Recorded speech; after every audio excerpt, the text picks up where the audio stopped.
Yes, this is the camera I'll probably keep using until I grow old. Even after 8 years, the Sony A7III is still one of the best selling cameras in Sony's lineup.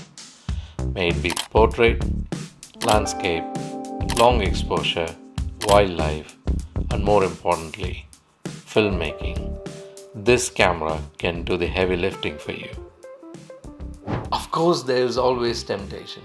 Cameras like Sony's A7 IV, A7 V, or the better popular ones like Sony's A7S III, FX30, FX3, they all look incredibly tempting.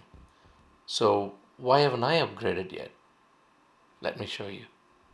Now, just to quickly recap, the Sony A7 III is a 24.2 megapixel full frame mirrorless camera with 4K video capabilities and comes with Sony's best autofocus system.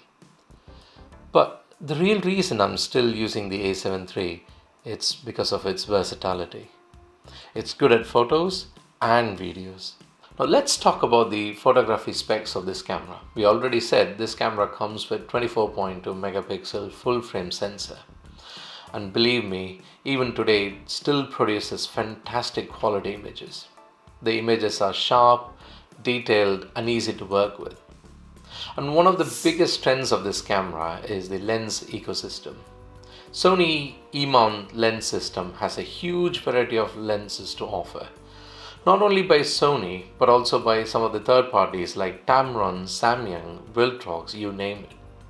Now that means whether you're into wildlife or portrait or landscape or even into filmmaking, there is a lens almost for every budget. And that makes Sony A7 III even more practical in 2026. The autofocus is still incredibly fast and reliable. For portraits or for moving subjects and even for casual shooting, it still holds up really well. Now, with the latest firmware upgrade for the Sony A7 III, you get the animal eye auto tracking. Now, it becomes handy while doing the wildlife photography. You also get dual SD card slots, which is a huge plus. If you want backup while shooting for your important client work, these two slots come in really handy. Now, when it comes to video, some people say carrying an 8-bit camera like the Sony A7 III for a client work is a crime. I completely disagree with that. If you haven't watched my recent short film Churel's Curse, please go watch it because that film was entirely shot using the Sony A7 III camera. Not only that, whatever you're watching right now is also being shot on the Sony A7 III camera. The footage is clear, crisp, the autofocus is highly reliable, and the colors are easy to work with in the post-production. Most of the contents I create these days end up in Instagram, Facebook, or on YouTube, which means people are viewing them on smaller screens. Now, for that kind of real-world usage, A7 III performs brilliantly. There are limitations to this camera that we need to discuss. The most annoying bit about this camera is the LCD screen. It only tilts, it doesn't flip out like the newer models. Now, for content creators like me, a flip out screen would be of great help for framing.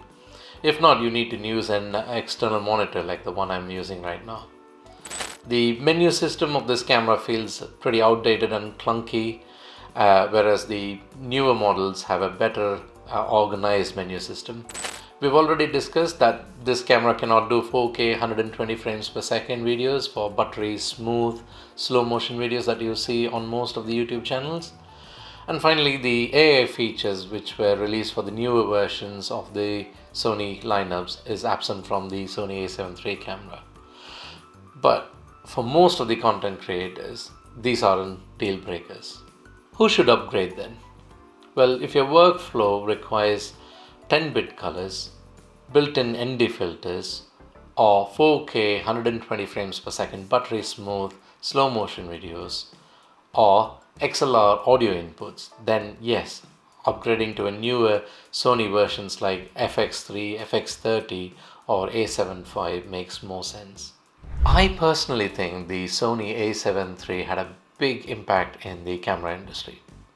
It pushed the companies like Canon and Nikon to seriously compete in the mirrorless market. Now, even today, The Sony A7 III is the most reliable and balanced hybrid cameras that you can buy. It's versatile, it's dependable, and more importantly, it's affordable. Like, you can buy one for yourself for around £800 or $900 from eBay. So here we are in 2026, and I still think Sony A7 III is more than enough. And if you're like me, you're still using this camera, let me know in the comments. And if you upgraded, was it worth it?